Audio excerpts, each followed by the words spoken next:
Iran démb bu ñu ñëwee dañoo teg plus de 8 conditions ci négociation yi 8 conditions yi Iran teg moom laa leen bëgg a wax live and direct conditions yooyu nag mooy ligne rouge Iran kenn du ko franchir est-ce que vous êtes là on démarre le live conditions yi nga xamante ne Iran da koo indi mooy avant ñuy négocier conditions yii la Iran indi mais jamono jooju ngañ merci pour les cadeaux gars yi partagez le live on signale le live merci pour les cadeaux les fleurs les cœurs tapotez et partagez le live Iran dafa indi 8 à 9 conditions démb pour lépp lu jëm ci wàllu négociation yi mais conditions yooyu dama leen di liiral les conditions yi nga xamante ne à ne pas franchir yi tax Trump taxaw tey te day tëj li nga xamante ne mooy les eaux internationales kon yéen ñëpp jàppale ne négociation yi jotul antu diggante Iran ak États-Unis jàppaleen tey ci guddi mën nañ laale suba mën nañ laale ginnaaw suba mën nañ laale parce que jamono ji may wax ak yéen benn te yow par le biais de MIC News demandé na ak Trump ñu mu jox ko ndigal pour mu bombarder lii di Iran mu yàq lépp luy cessez-le-feu kon lii moo am instant yi may wax ak yéen benn te yow demandé tey Trump nee na nañu arrêté lépp luy cessez-le-feu pour Israël attaquer lii di Iran information à la dernière minute benn te yow demandé na loolu Trump wax na ak li nga xamante ne day bloquer les eaux internationales Poutine woo na président Iran bi Xi Jinping woo na président Iran bi parce que Vladimir Poutine d'accordul dans les golfe d'Oman ci les eaux internationales États-Unis di ko tëj Russie d'accord Chine d'accord moo tax ma ne on passe à une troisième guerre mondiale l'heure est vraiment grave décision bi nga xamante ne Trump di ko bëgg a jël le Kremlin Moscou Russie nee na du ci ànd Chine nee na du ci ànd ñu ne Trump États-Unis amoo droit nga tëj li nga xamante ne les eaux internationales ñëpp a ci bokk ñëpp ko moom kon donc te lu ci gën a graaw États-Unis dañoo ciblé les gros tankers Chine mooy pétrolier Chine yi la ñuy ciblé ak li nga xamante ne les tankers russes kon l'heure est vraiment grave parce que le président Russie Vladimir Poutine woo na président Iran bi lii mooy xibaar à la dernière minute bi ma leen di wax avant may def live bi Vladimir Poutine jokkoo na ak président Iran bi Xi Jinping woo na téléphone président Iran bi décision bi nga xamante ne Trump da ko bëgg a def dans les eaux d'Oman ci les eaux internationales la Chine et la Russie dañoo opposé ñett ak ki nga xamante ne mooy Trump nee nañ ko xalaa mandiri bàjjan xalaa doo fi jaar kon décision bi nar a am Trump li mu bëgg a jël kon décision Chine day bañ Russie day bañ parce que Trump dafa bëgg a tëj li nga xamante ne mooy dans le golfe d'Oman les eaux internationales balaa may ñëw ci loolu mooy lii moo tax Trump bu koo tëj ma wax leen ak li ci xew partagez leen live bi gars yi on signale le live la famille on signale le live tey xibaar yi ma leen war a jox bëri na trop information yi ma leen war a jox bëri na trop kon gars yi tapoté leen comme ça ngeen joxe cadeau cœur yi fleur yi ngeen partagé je viens de démarrer le live Dieyla merci de retour en force commando baay de retour en force commando baay joxe leen cadeau cœur yi fleur yi Ibrahima Ka merci xanaa namu leen commando baay bu nekkee namoon ngeen commando baay partagé leen live bi Lamzo merci joxe leen cadeau cœur yi fleur yi l'heure est grave Vladimir Poutine woo na téléphone ki nga xamante ne mooy président Iran bi tey la ko woo téléphone d'accordul ci décision bi Trump jël Xi Jinping woo na président Iran bi d'accordul ci eaux internationales yi nga xamante ne Trump da koo bëgg a tëj parce que amul droit tëj ko tant que conseil sécurité de l'ONU joxu ko ndigal tant que ONU joxu ko ndigal Trump amul droit tëj li nga xamante ne les eaux internationales léegi balaa may ñëw ci loolu lan moo tax Trump bëgg a tëj les eaux internationales ngeen déglu ma wax leen lu leer nañ te fii nga koy déggee ci live commando baay démb daa am lu xew fi nga xamante ne ci négociation yi Islamabad Pakistan entre Iran ak États-Unis lan moo xew démb Pakistan entre Iran ak États-Unis 5 heures de temps waxtaan 6 heures de temps waxtaan 7 heures de temps waxtaan entre les diplomates iraniens et les diplomates américains les diplomates américains Kushner gendre ki nga xamante ne mooy Trump J.D. Vance ak ki nga xamante ne mooy Witkoff ñoom ñoo teewaloon kii di Donald Trump ca li nga xamante ne mooy lii di États-Unis ci côté Iran ñi fa teewoon mooy ki nga xamante ne le dirigeant parlementaire bi Khadafi ak ki nga xamante ne aussi mooy gérer la diplomatie Iran ñoom ñaar ñoo teewoon li nga xamante ne aussi mooy lii di négociation bi mais Iran bu muy ñëw indi na ay sociologue ay psychologue ay économiste ay gérant délégation Iran bi motoon na plus de 10 à 15 personnes mais lu ci gën a yéeme hôtel bi Iran nekkoon ci négociation yi à 4 heures de temps les autorités iraniennes dañoo jot xibaar information que ne Israël dafa bombardé hôtel bi nga xamante ne moo nekk Islamabad en pleine négociation gars yi est-ce que vous m'entendez est-ce que vous m'entendez au cours des négociations bi gars yi waxtaanee 4 heures de temps Israël dafa bëggoon a bombarder hôtel bi nga xamante ne biir Pakistan fu dirigeant Iran yi nekkoon pour rey leen est-ce que yéen a ngi comprendre Israël niveau bu mu nekk gars yi est-ce que vous m'entendez commando by live and partagé leen tapoté leen ci biir Pakistan Israël dafa bëggoon bombarder biir Pakistan Israël dafa bëggoon bombarder hôtel bi nga xamante ne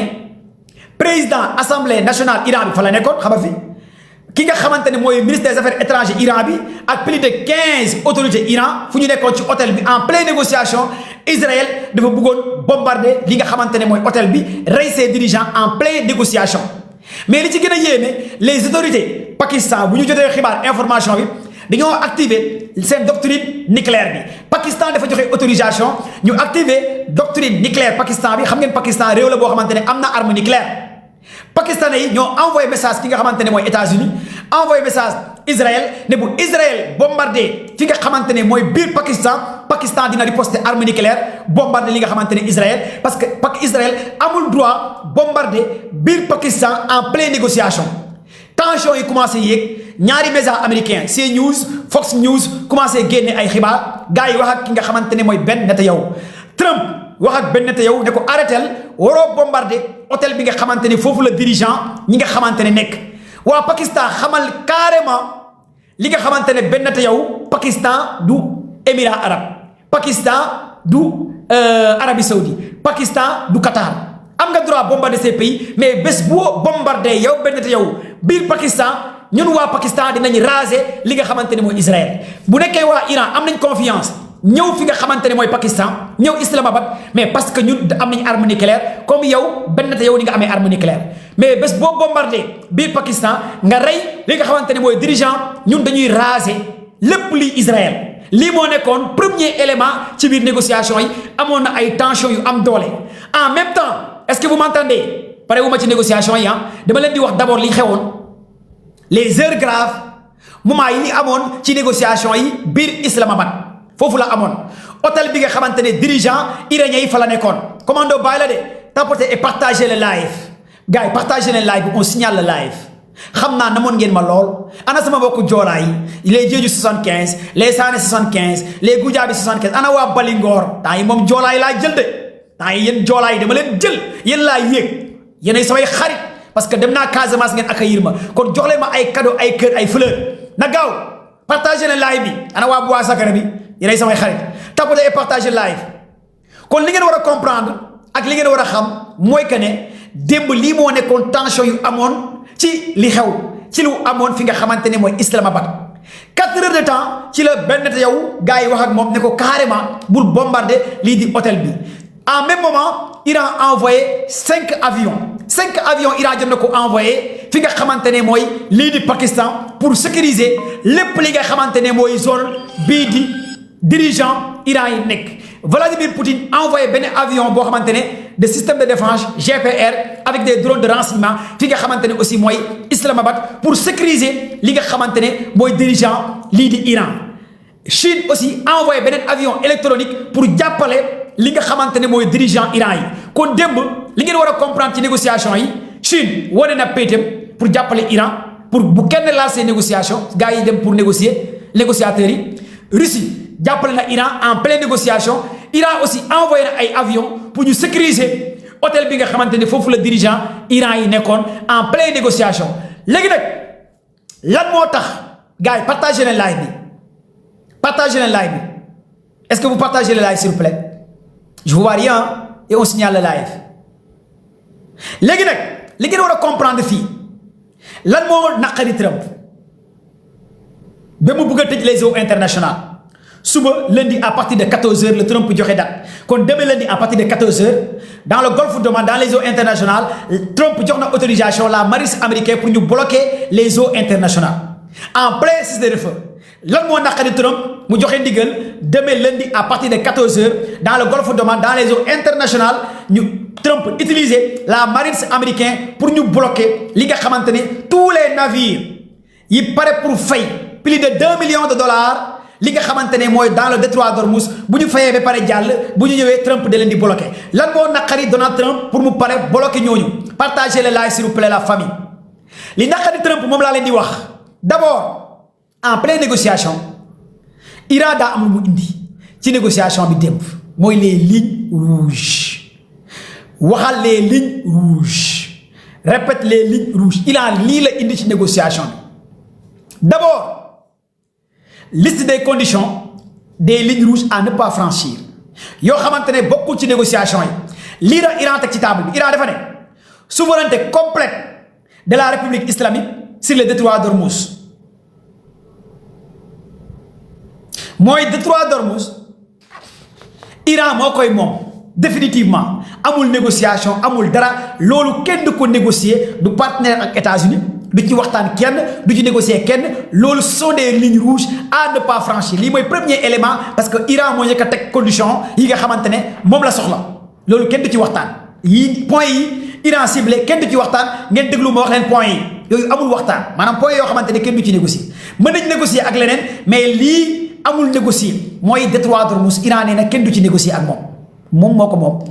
moom mooy fay moom moo koy gérer beneen bu gën a am doole muy paiement de compensation financière par les Américains et les Européens et les dégâts causés par les bombardements mu ne lépp li nga xamante ne États-Unis ak Israël def nañ ko ci lii di Iran yàq ko Iran nee na du ci négocier États-Unis ak Israël dañ koy fay dañuy fay xaalis bi mu jeex tàkk loolu aussi Iran du ci négocier kon États-Unis ak Israël lépp lu ñu yàq ci Iran dañ koy fay amul négociation kon xam nga waa Iran pare wuñ pour jàmm am d'abord même waa Iran ñoom fu ñu taxaw pare wuñ sax ñoom pour jàmm am diggante ak États-Unis parce que nag lii day wone carrément li escorte wax laa leen di wax rek lu colonel Atdi wax laa leen di wax rek lu Jokente wax laa leen di wax rek dafa ne Iran kat il a déjà gagné la guerre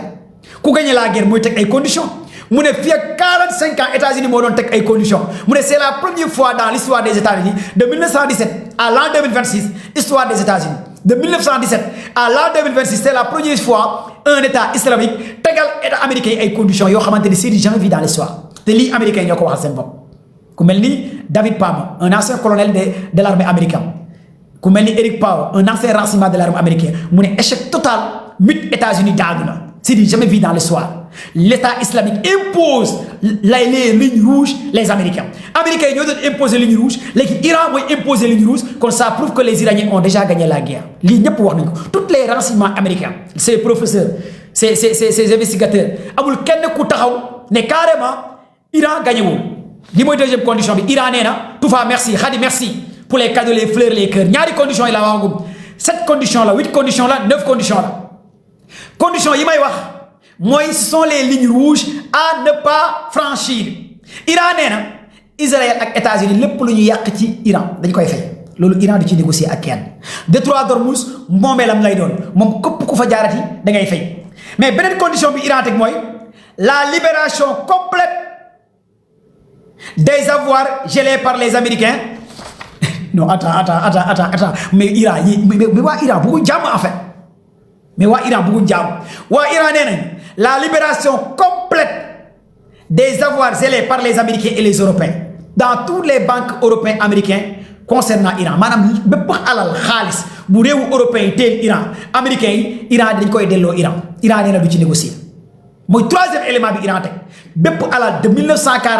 45 ans autant pour moi 45 ans yi nga xamante ne réewu européen yi 45 ans yi nga xamante ne réewu américains yi ñu ngi bloqué alalu Iran kopparu Iran koom-koomu Iran xaalisu Iran nee na dañ ko koy delloo Iran nee na du ci négocier balaa ñu jàll Iran nee na lii du ci négocier États-Unis réewu européen dañ ko koy delloo li mooy troisième point bi Iran teg lii la Iran di paie les lignes rouges à ne pas franchir maanaam fii kenn du ko négocier Iran lii la teg comme condition maa ngi ci troisième condition bi wala troisième condition laa toll wala première condition fan laa toll troisième bi laa toll est-ce que vous m'entendez la famille si maa ngi ci troisième léegi quatrième condition bi Iran tegal gars yi boo xamante ne Iran nee na du ci négocier ak kenn lii moo naqari tëram quatrième condition bi Iran teg ngeen déglu ma wax leen ko Iran nee na le cessez-le-feu complète dans la région maanaam Syrie Liban Gaza Palestine Irak Iran nee na bëggatul gis Israël ak États-Unis di bombarder Yémen Syrie Iran Liban maanaam cessez-le-feu complète cessez-le-feu guerre bi day dàq complète ca Liban ca Yémen ca Palestine ca Gaza waa Palestine yàlla na leen yàlla jàppale moo tax waa Palestine ñu ngi ñaanal waa Iran waa Palestine walaay lisim ñu ngi julli di ñaanal waa Iran Iran nee na bëggatul gis Israël di bombarder Palestine wala Liban wala Yémen wala Irak ci région bi loolu aussi Iran nee na du ci négocier ak kenn mooy 4e condition bi Iran teg mooy cessez-le-feu complète dans la région li mooy 4e condition bi Iran teg te Iran nee na loolu moom ce sont des lignes rouges xam ngeen ligne rouge mooy lan bu ligne rouge mooy loo xamante ne doo fa jàll lii moom du ma ko waxtaanee ak yow lii moo ligne rouge am na ay points yu ñuy négocier ay points yoo xam ne kenn du ci négocier léegi dinaa ñuy wax leen yan points la Iran bëgg a négocier ak américain lii point yi may wax mooy point yoo xamante ne kenn du ci négocier ak Iran yi moom amul négociation Aïcha coiffeuse merci ma sœur Aïcha nul ma le grand monsieur le grand professeur de passage maa ngi koy nuyu baax a baax a baax a baax a baax ah lii mooy condition yu Iran teg gars yi tapatay partagé live mooy maa ngi ci 4e condition bi ah Iran nee na cessez-le-feu complète ci Moyen-Orient ci région bi ci Liban Hezbollah bëggatul gis ñuy bombarder ñooñu loolu Iran nee na du ci négocier ma ñëw ci 5e condition bi mais 5e condition bi moo gën a yéeme mais xam ngeen waa Iran nag neexul ba neexul waa Iran gañe nañ guerre bi te neexul ba neexul waa Iran bëgguñ jàmm parce que lii moo naqari Trump 5e condition bi moo naqari Trump 5e condition bi moo naqari Trump 5e condition bi mooy lan Iran dafa ne le retrait complet des forces américaines dans le Moyen-Orient et les bases militaires américaines et les systèmes de défense anti-aérienne américains dans la région loolu mooy lan Iran nee na bëggatul gis soldats américains yi ci Moyen-Orient bi ci région bi bëggatul gis base militaire américaine yi ci Moyen-Orient bi bëggatul gis technologie américaine yi ci Moyen-Orient bi maanaam loolu mooy lan ci Arabie Saoudite ci Qatar ci Koweït ci Émirats arabes ci Liban ci Syrie américain waru fa nekk hello how are you buddy good morning soldat américain Iran nee na bëggatu ko faa gis lii la Iran teg lii moo gën a naqari Trump lii di soldat américain Iran nee na bëggatu koo gis ci Moyen-Orient bi gars yi partagez le live s'il vous plaît tapotez partagez le live tapotez et partagez le live s'il vous plaît tapotez leen ngeen partagez le live s'il vous plaît le retrait complet condition bii nag moo naqari kii di Trump base militaire américain yi nekk ci Moyen-Orient bi Koweït Émirats arabes Arabie Saoudite Syrie Liban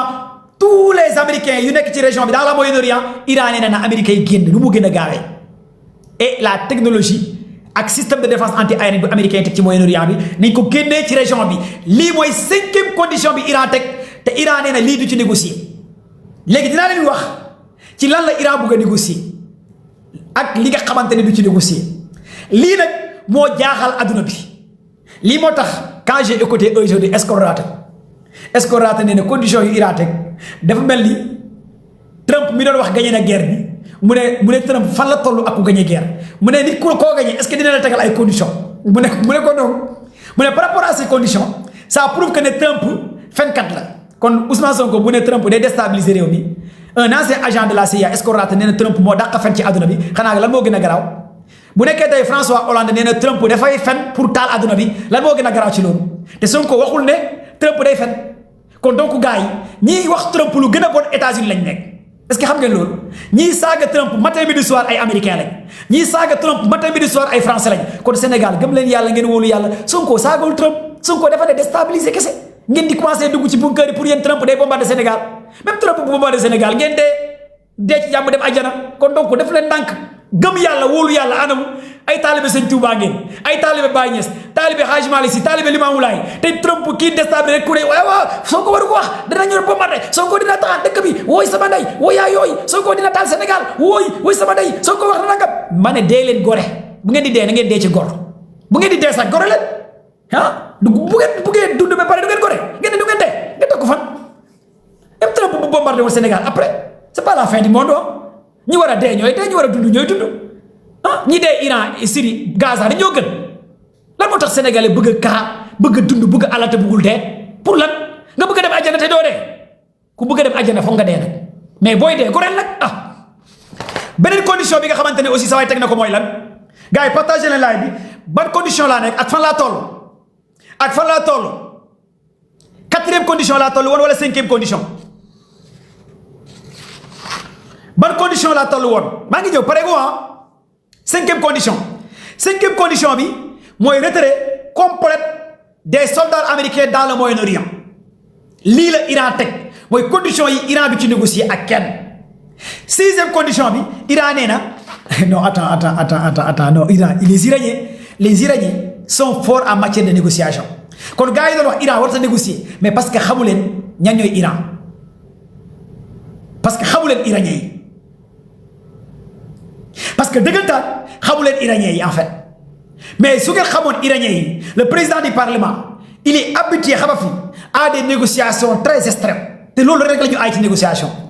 ki nga xamante ne mooy la diplomatie Iran ils sont très puissants en négociation Iran nee na lever de toutes les sanctions plus de 40 ans yi nga xamante ne pays européens ak ONU da koo teg ci kaw Iran nee na sanction yooyu day tëb plus de 40 ans yu ONU ak Union européenne teg ci kaw Iran nee na sanction yooyu day dëñ te Iran nee na du ci négocier mooy 6e condition yi nga xamante ne Iran teg na ko lépp luy sanction loo xamante ne organisation des nations unies teg na ko ci kaw li nga xamante ne mooy Iran organisation des nations unies ONU teg na ko ci kaw li nga xamante ne mooy Iran gars yi tapotez partagez le live s'il vous plaît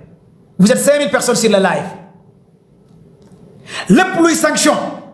loo xamante ne ONU teg na ko ci kaw Iran Union européenne teg na ko ci kaw Iran États-Unis teg na ko ci kaw Iran nee na sanction yooyu day tëb nu mu gën a gaawee te du ci négocier.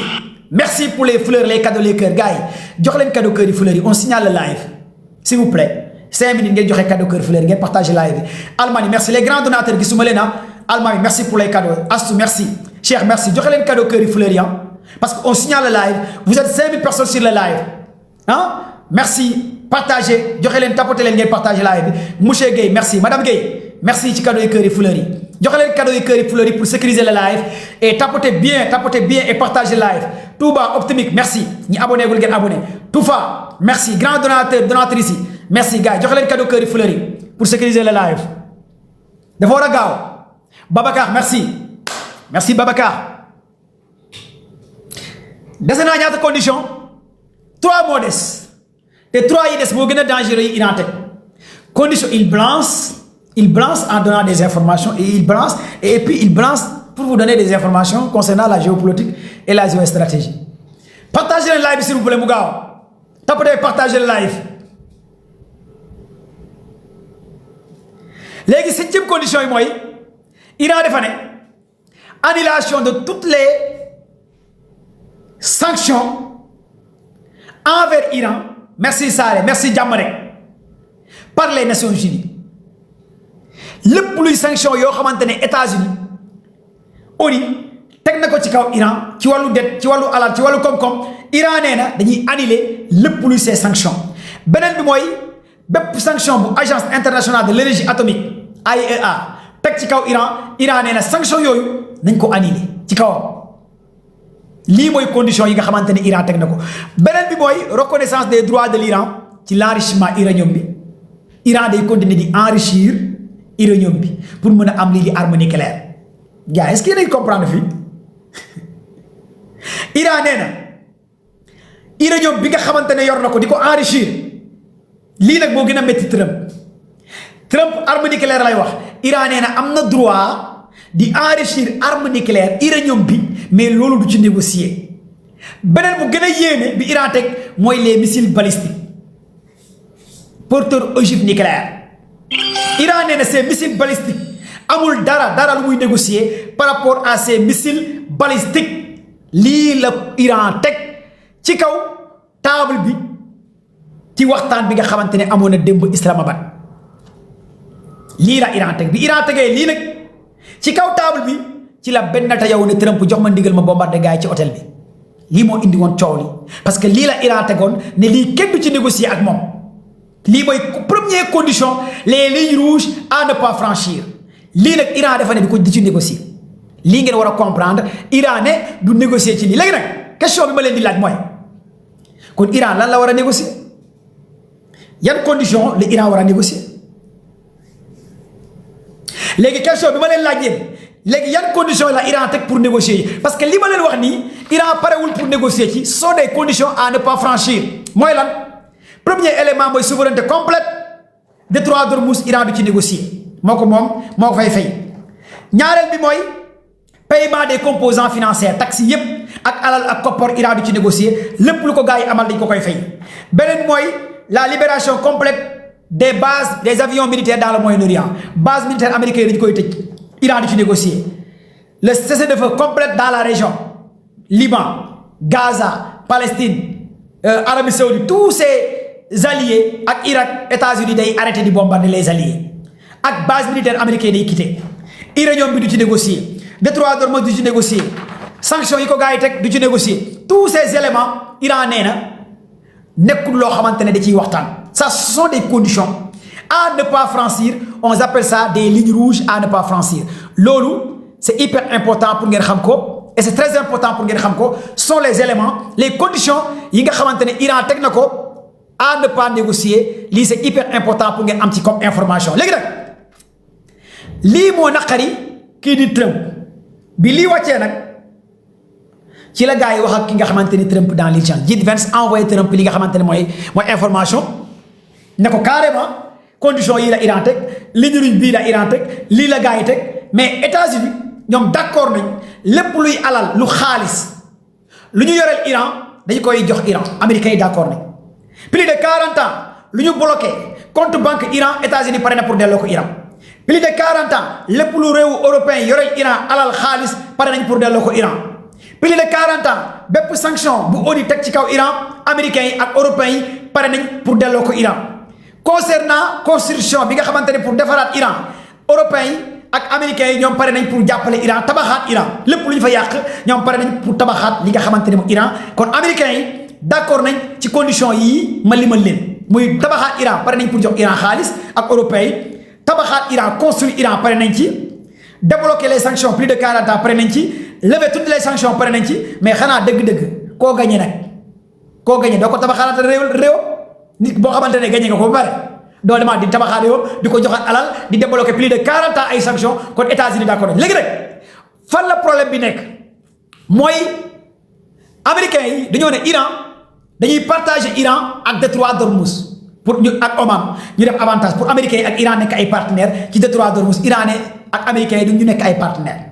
duñu mës a nekk ay partenaires yow manaan la nga jóge ci région bi nga ne dañuy nekk partenaire bëggatuma la gis ci région bi kon man ak yow waruñu nekk ay partenaires ci détroit d'Ormuz américains yi nag loolu dalee naa naqari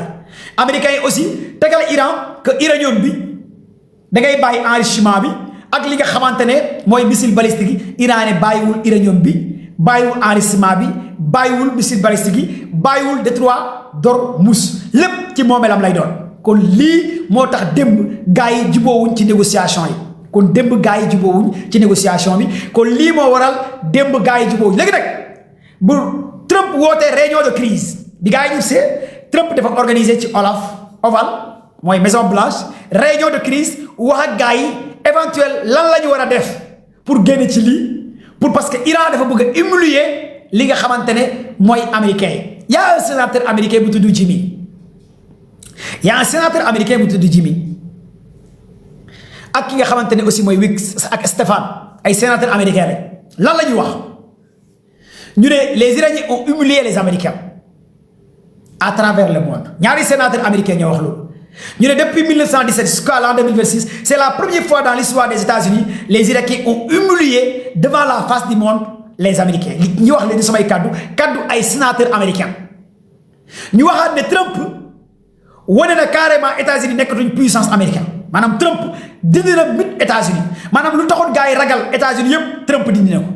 maanaam Trump xawi na sutura américain yi Trump woon na ne ñun américains yi xamuñ dara mënuñ dara te ñaari sénateurs yi ñoo ko wax ñu ne Trump yàq na lépp lu nit ñi ragale woon États-Unis léegi kenn ragalatul États-Unis à travers le président Donald Trump kon ñan ñoo gën a xas Trump ñan ñoo gën a saaga Trump ce sont les Américains parce que mit bi États-Unis amoon grande puissance technologie kon Trump xawi na lépp ñu ñëwaat ne bu ñu demee ba Iran ñaari sénateur américain kenn ki Stéphane la kenn ki Jimmy ñu ne bu ñu demee ba Iran teg 9 conditions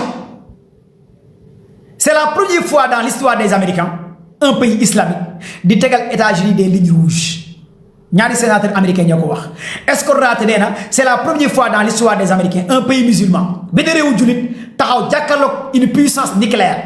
plus de 5000 ogives nucléaires États-Unis détiennent plus de 5000 ogives nucléaires Russie détient plus de 6000 ogives nucléaires benn réew bu am 5000 ogives nucléaires am des gros bombes GBI am plus de 1000 bases militaires am plus d'une centaine d'aviation un pays islamique Iran imposé ko des lignes rouges à ne pas franchir. Là, c'est du jamais vu dans l'histoire. Escroc, un ancien agent de la CIA, ñu ne par rapport à ces conditions yi nga xamante ne Iran teg na ko mu ne donc disons tous Iran a déjà gagné la guerre mu ne nañ jox Iran couronne bi na États-Unis nangu suppléé wu nangu ne Iran gagné na guerre mu ne Iran condition yi mu tegal États-Unis tegal adduna bi kon disons tous que Iran a déjà gagné la guerre kon Trump da doon bluff bi mu naan yàq na installation yi yàq na nangam Escroc nee na Trump da doon fen mu ne Trump durant tout son mandat fen kese la fi nekkee woon du samay kaddu nag kaddu Escroc la Stéphane ak Jimmy nee na Trump durant tout son mandat lépp lu mu tweeté ay fen la musul wax dëgg parce que bu nekkoon wax na dëgg kon tey du ñaan waa Iran ba leneen li gën a yéeme li nga xamante ne Joe Kent wax na ko l'ancien directeur bi nga xamante ni moo démissionné d'après bu négociation yi amee démb la ko Joe Kent wax mooy cellule antiterroriste mu ne nee na lii yëpp waxoon naa ko Trump mu ne lii moo tax ma démissionné directeur cellule antiterroriste bi États-Unis Joe Kent liggéey plus de 10 ans envoyé spécial en Syrie mu ne tous ces éléments waxoon na Trump bul attaquer Iran waxoon na Esther bul attaquer Iran Trump dàq na plus de 12 généraux Trump dàq na leen fukki général ak ñaar tous ces généraux ñoom dañoo waxoon Trump bul attaquer Iran mu dàq leen ne leen amu leen fit ñemewu leen parce que généraux yooyu dañoo waxoon Trump ci armée de l'air mënuloo Iran armée de l'air armée de terre mënuloo Iran technologie mënuloo Iran fexeel nga négocier ak Iran mais bul attaquer Iran généraux yi lii la ñuy waxoon ci rapport bi ki nga xamante ne mooy Donald Trump dàq leen par le biais de son ministre de la défense. yéen ñëpp xam ngeen Peter mooy le secrétaire de la défense américain Peter moo leen dàq le secrétaire de la défense américain dàq plus de 12 généraux parce que généraux yooyu dañoo xamal carrément Trump bu nekkee da ngaa utiliser aviation armée de l'air mënoo gagner Iran parce que Iran dina bombarder sa avion yépp opération de sauvetage bi am barke démb pour Iran sauver ñaari pilote Iran ñàkk na ci ñeenti avion nga war a sauver ñaari pilote ñu yàq say ñeenti avion nga daw nga ne kaa ñu négocier te lii yëpp ces généraux américains waxoon nañ ko ki nga xamante ne mooy Trump ne ko Iran mënoo ko gagné bu ñu fa jógee ki nga xamante ne aussi mooy Escroc ne Iran détient l'arme nucléaire léegi dama leen di wax ban arme nucléaire la Escroc wax lan la Iran yor lu gën a graaw lu gën a yéeme professeur Mahamani nee na Iran détient l'arme nucléaire professeur Jim nee na Iran détient l'arme nucléaire Douglas nee na Iran détient l'arme nucléaire léegi dama leen di wax ban arme nucléaire la Iran détenir moom la gars yi wax. ñu ne Iran détient l'arme nucléaire le détroit d'Ormuz c'est l'arme nucléaire de l'Iran détroit d'Ormuz arme nucléaire Iran la 20% économique adduna bi fa lay jaar Iran mii ne détroit d'Ormuz te détroit d'Ormuz Escroc ne l'arme nucléaire le plus puissant c'est le détroit d'Ormuz alors que les Américains détiennent plus de 5000 ogives nucléaires Iran détient l'économique mondiale le détroit d'Ormuz mu ne ñee safara la ñu yor kii alalu adduna bi la téye mu ne l'arme nucléaire le plus puissant que l'Iran détient mooy le détroit d'Ormuz mooy Escroc professeur Mahamani nee na Iran détient l'arme nucléaire parce que Iran détient le détroit d'Ormuz ki nga xamante ne aussi le directeur Joe Kent nee na Iran détient l'arme nucléaire parce que Iran détient le détroit d'Ormuz 20% économique mondial bi fa lay jaar kon ku ko mën a téye boo fay jaar nga fay alal nga fay ay koppar fay ay millions kooku il détient li nga xamante ne mooy arme nucléaire lii moo tax kii di Trump ne fii moo gën a am solo ci live bi fii moo gën a am solo ci live bi lii moo tax kii di Trump ne dina tëj li nga xamante ne les eaux internationales à partir de lundi 14h Trump joxe na ndigal ne dina tëj li nga xamante ne les eaux internationales à partir de lundi 14h